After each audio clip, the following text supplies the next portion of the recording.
We are at, wait, what is this place called? Valley of Fire. We're at the Valley of Fire State Park in Nevada. Never been here, never seen it before in my life. Actually never heard of it. You never even heard about it until today. Right. It wasn't until we saw it on the map. We're coming back. We're coming home from Yosemite. We went to Death Valley on our way, and we're heading into Kolob Canyon at Zion National Park. And then you see on the map, oh goodness, this is gonna be too much cloud. Maybe we need to get our sunset shot somewhere else. Closer, maybe. Yeah, somewhere closer. So we're researching St. George as a possibility. We had about an hour and a half to St. George. Yeah.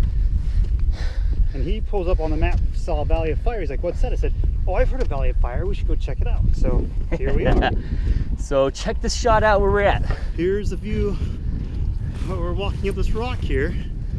You can see. That's incredible. You can see how the cool reds and yellows and whites of these rocks. It's amazing out here. Oh my gosh, it's beautiful. Apparently, they have pretty strict rules about astrophotography here. I think it's less a rule about astrophotography. And more of a rule of just people not being here at night. Yeah, exactly. Vandalisms and stuff. I was running out of breath. I was like, I can't finish the line. So we're gonna take a walk down, show that. There's a way over here that there's a fire wave, really cool wave. We thought that'd be a great sunset shot, but there are very few clouds above it. And we rely on the clouds being really close to it to have the sunset visible because it's in shadow already. Wait a second. That was a mad dash. So we're figuring, okay, that might not work out. And we found out about the really strict rule. We have 1 hour left before we have to leave the park or we're counted as trespassers. So we figured we should go up this hill right here and get a nice sunset view over everything and so we can get red light and red clouds. See how it works. Yeah, I'm excited to see. There's just enough clouds in the sky to make the sunset blow up. So we're hoping for a good experience here. We have really good clouds, nice clouds up in those areas, but the clouds might even block the sunset depending on the angle of where the sunset comes from. So we see that it's sitting right there. It's not going to shine on anything else out here. Our chance of any light shining is kind of hitting here, here, and here. Nowhere else. It's all in shadow.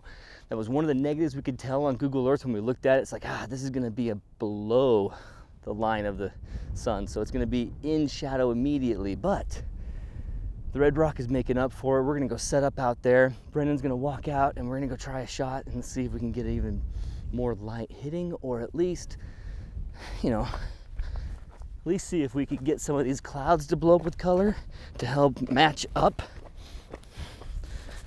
See, some of these clouds will go up and match up with the color that we have of the red rock.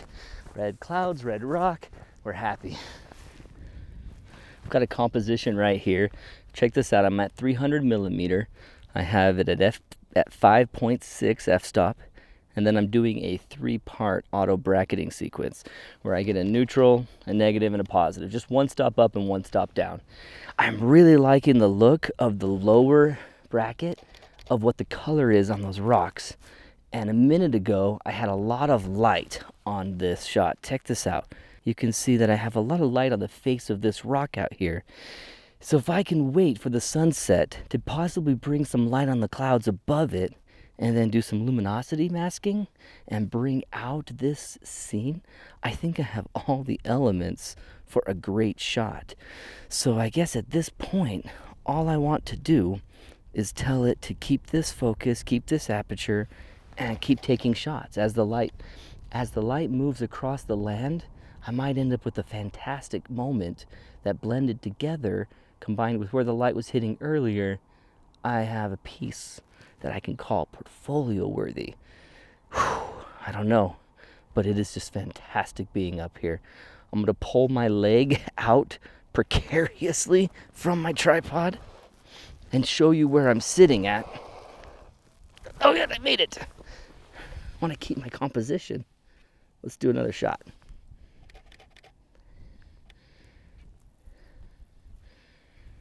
So this is my camera, perched precariously a bit. You can see how this is a cliff. It goes down about 50 feet, not much. I wouldn't feel good to fall, but it's not in terribly great condition if anything happens right here. I mean, that lens is gone that I've rented. My tripod would be fine. That's about the only thing that would survive this.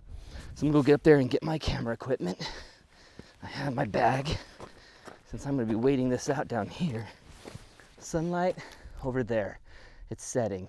Potentially that sunlight is gonna be blocked. Potentially it won't have any light on these clouds, but let's see what happens.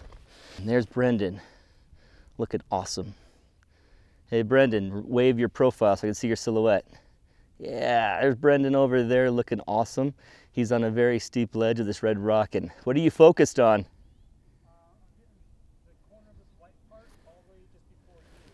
So he's got the corner of that white section all the way over to where just before he sees me. So he's catching that sunset shot. So we'll see how his pictures look right now.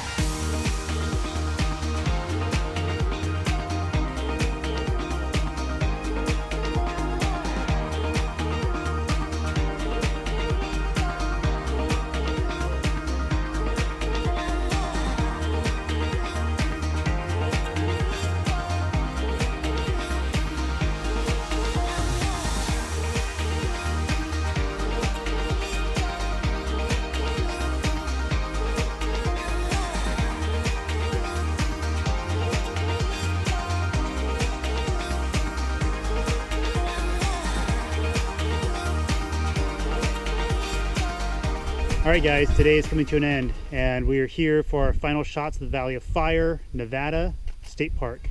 And as you can see, I'm finishing up the time lapse. I've got about another 120 shots to go and then we'll be out of here. I was way out there. Well, my camera pointed way out there to a white rock that I liked the composition of. Using this long 100 to 300 lens, I want to take advantage of that. So I tried a shot there. I got a composition that I really liked.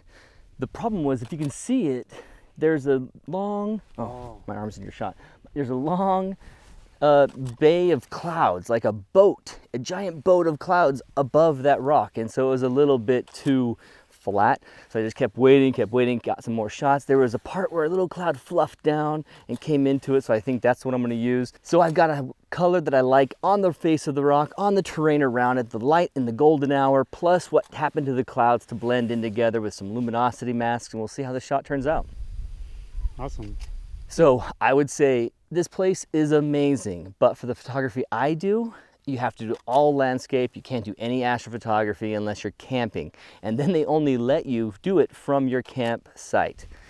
So that's a big negative. Well, we could check out the campsites. There might be something cool near the campsites that we could focus on. So you never know. It might not be totally skunked there. That's true. So it just needs another longer couple days photog adventure here, and maybe we'll find out that Valley of Fire is a high point on our list. Yeah, maybe. So if you ever want to come out here in Nevada, Valley of Fire, it's just outside of Las Vegas, about 45 minutes. It's really easy to get here. Yeah. So thanks guys for watching this video. We'll see you again next week on Friday, and have a great week. Glad we could take you with us.